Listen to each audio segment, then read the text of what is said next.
Hello दोस्तों, कैसे हैं आप लोग। हमारी आज की कहानी का नाम है इज्जत।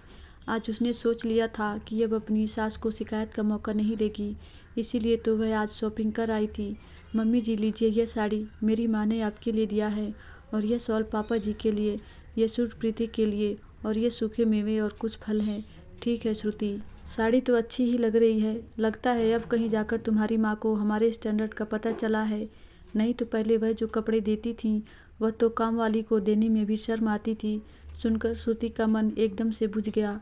पता नहीं मम्मी जी मेरी अम्मा और बाबूजी को कब तक गरीबी और कमतरी का एहसास कराती रहेंगी।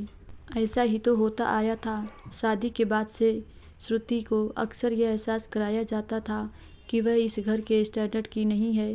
कहीं न कहीं उसके ससुराल वालों को लगता था कि श्रुति उनके घर की बहू बनने के लायक नहीं है, और उसके मायके से आया हुआ सामान इस घर के स्टेटस के हिसाब से बहुत ही इतर होता है। हालांकि श्रुति के माता पिता हमेशा अपनी हैसियत से बढ़कर ही खर्च करते हैं।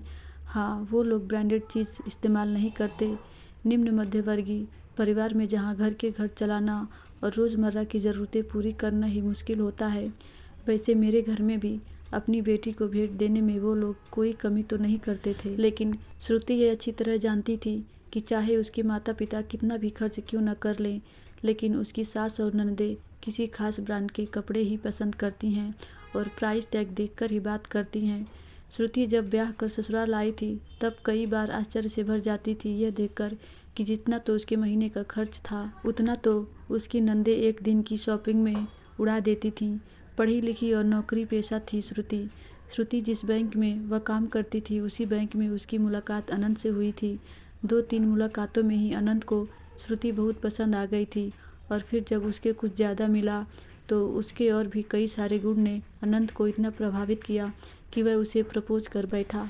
अब इकलौते बेटे ने श्रुति से शादी करने का फैसला कर लिया, तब ना चाहते हुए भी उसके माता पिता को मानना ही पड़ा। वैसे तो श्रुति की सास ने उसे मन से नहीं अपनाया था, लेकिन अब बेटे की पसंद के आगे करती भी क्या, तो गाहे बगाहे अपने मन का गुस्सा श्रुति की उसकी गरीबी का मजाक उड़ाकर किया करती थी। और माँ की देखा देखी दोनों बेटियां धरा और उत्तरा भी श्रुति से कभी ढंग से बात ही नहीं करती थीं।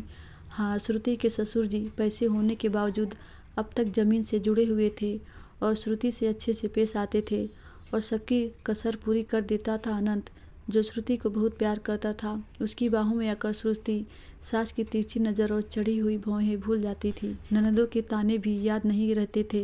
इस दौरान श्रुति ने एक ही अच्छा काम किया था कि सबके कहने के बावजूद भी अपनी नौकरी नहीं छोड़ी थी, और अपनी सैलरी के पैसे बचा खरी अपनी सास और नंद के लिए कपड़े और तोहफे खरीदती, और उन्हें यह कहकर देती कि यह सामान और उपहार श्रुति के मायके से आया है।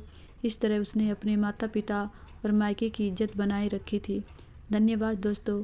कहानी कैसी लगी हमें कमेंट में ज़रूर बताएं।